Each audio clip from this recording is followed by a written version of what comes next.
Have you ever wondered what exactly goes into crafting one of those incredibly moving National Geographic-style documentaries? Well, today we're diving into this explainer to deconstruct a literal masterclass in narrative design. It's actually a viral script prompt, a highly engineered blueprint used to command an AI to write an Emmy-caliber documentary called The Last Man Who Still Does This in America. And let me tell you, this isn't just a basic list of instructions, it is a finely tuned machine designed to evoke pure nostalgia and deep emotional respect. So, what's the actual secret formula here? If you've ever found yourself completely glued to a beautifully shot short film about some forgotten craftsman and wondered why you just couldn't look away, you are about to find out.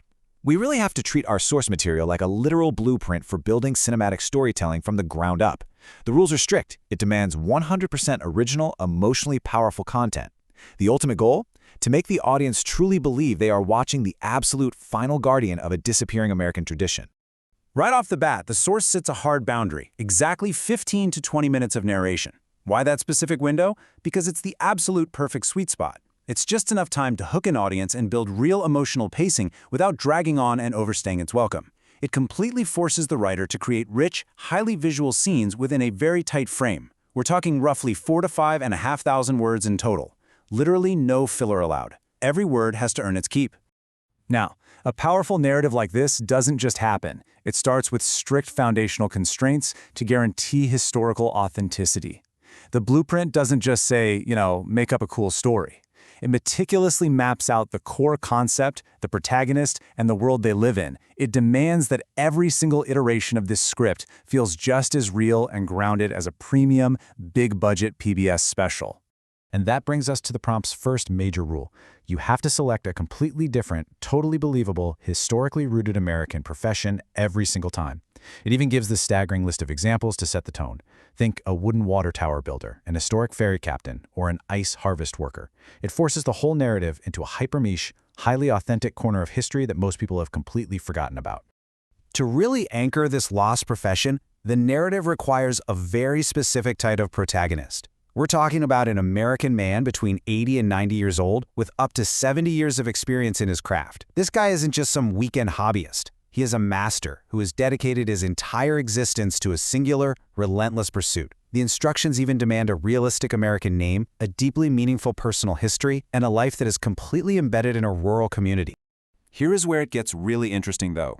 The instructions strictly demand these quiet virtues: humble, quiet, wise, honest, and deeply respected, while absolutely forbidding any cheap stereotypes or exaggerated heroism. It forces a truly grounded character. He isn't a superhero swooping in to save the day. He's just real. And by anchoring him in these quiet virtues, the narrative ensures we connect with his raw humanity instead of getting distracted by unnecessary melodrama. But of course, a great character needs a living, breathing world. The source mandates choosing a real U.S. location that naturally fits the chosen profession. Whether it's a foggy coastal town, a sweeping prairie, or a dusty historic workshop, the setting has to feel like a character in its own right. Like if the guy builds wooden skis, you put him deep in the mountains. If he's a historic ferry captain, you've got to describe the rugged coastlines and the smell of salt in the air. All right, so you've got your character and your setting, but that's just the foundation. The prompt goes on to meticulously engineer the entire narrative arc across 8 distinct chapters. It doesn't leave the storytelling to chance at all. It builds this rigid scaffolding that guides the audience through a complete, perfectly paced emotional life cycle for that 15 to 20-minute runtime. You can literally map this 8-chapter journey like a single day in the life. It takes us from a cinematic morning routine right at 6 a.m., moves through a meaningful midday crisis, transitions into passing the torch to a new generation, and culminates perfectly at sunset. Chapter 1, for instance, literally opens with a sunrise, detailing the weather, the distant sounds, and the wildlife, before taking us sequentially through his life's work. Let's look closely at Chapter 2, which focuses on the work itself. The script must vividly step through these precise sensory details to help you physically understand why this craft just can't be easily replaced by a machine. It demands a hyper-focus on exact hand movements, the rough texture of the materials, the rich smells lingering in the workshop, and the exact, calculated precision of the craftsman. It is all about total sensory immersion. Now, every good story needs conflict, right? But when the narrative hits the crisis chapter, say modern technology threatening to replace the trade altogether, There is a non-negotiable rule here. Show resilience over artificial melodrama. The conflict has to be real. Maybe the business is on the brink of closing, but that quiet, wise protagonist we established earlier, he faces it with steady, calm resolve, not dramatic panic. I absolutely love this dynamic in the New Generation chapter because it mandates mutual learning. It's not just one-sided teaching. When the young apprentice is introduced, the old craftsman teaches patience, character, and respect for the materials. But the apprentice isn't just sitting there like a blank slate. They actually bring their own knowledge of modern technology to the table. It creates this beautifully balanced emotional bond between the past and the future. After that exchange, we enter the late stages of the narrative. Knowing retirement is right around the corner, the craftsman sets out to build one last, incredibly important piece of work, a final masterpiece. And it has to be described vividly in every single stage of its creation. Then comes the emotional peak, passing the legacy.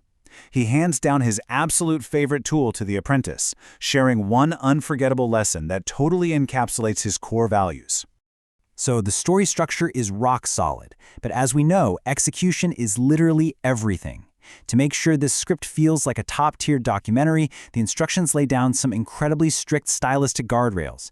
These hard boundaries are absolutely crucial for guaranteeing the final product stays authentic, deeply moving, and grounded. And the stark contrast between these do's and don'ts is honestly the secret sauce. By strictly banning things like politics, crime, and definitely any supernatural elements, the writer is forced to keep the tone flawlessly consistent. It protects the emotional resonance. You have to double down on rich, authentic visual descriptions and historical believability instead of relying on cheap thrills. Furthermore, the blueprint explicitly demands short narration paragraphs, natural-sounding dialogue, and zero cliches. This is to maintain a really strong, driving storytelling rhythm. Because remember, this whole thing is meant to be spoken aloud by a narrator, so the flow has to be completely impeccable. It has to sound like a genuine human being reflecting on a legacy, not a sterile history textbook. As we approach the closing moments of this journey, the orchestration guarantees you're going to feel it. In Chapter 8, The Last Day on the Job, we've watched his final morning routine, his final task, and his final farewell. We've heard his heartfelt monologue, but it's the specific visual instruction for the very end where the real cinematic magic happens. Just picture this. The instructions require the camera to slowly rise above the American landscape, filling the screen with highly specific sensory cues. You've got a brilliant sunset, the faint sound of the wind and birds, sweeping views of mountains or coastlines, and it's all underscored by very quiet, subtle music. It's a literal pulling back of the lens, showing this one man's lifetime of quiet labor contextualized within the vastness of the entire country. And right as that camera rises into the sky, we hit this final, brilliant creative command. End with one powerful quote. This ensures the viewer walks away with a lingering, profound appreciation for the real people who quietly preserve our history. The explicitly stated goal here is to make you feel, in your bones, that you have just witnessed the absolute final chapter of a disappearing way of life.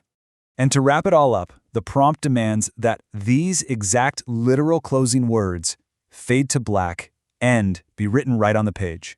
It seals that professional, cinematic illusion. It's the ultimate punctuation mark on a beautifully structured set of instructions designed purely to capture our empathy and reverence for the past. So now that we've totally unpacked the blueprint for engineering an emotional tribute, it kind of leaves you wondering, doesn't it? If you had the power to document one specific, vanishing piece of our history before it disappears forever, what craft, what trade, or what way of life would you choose to preserve? Just a little something to think about as we wrap up this explainer. Thanks for joining me, keep learning, and I'll catch you next time.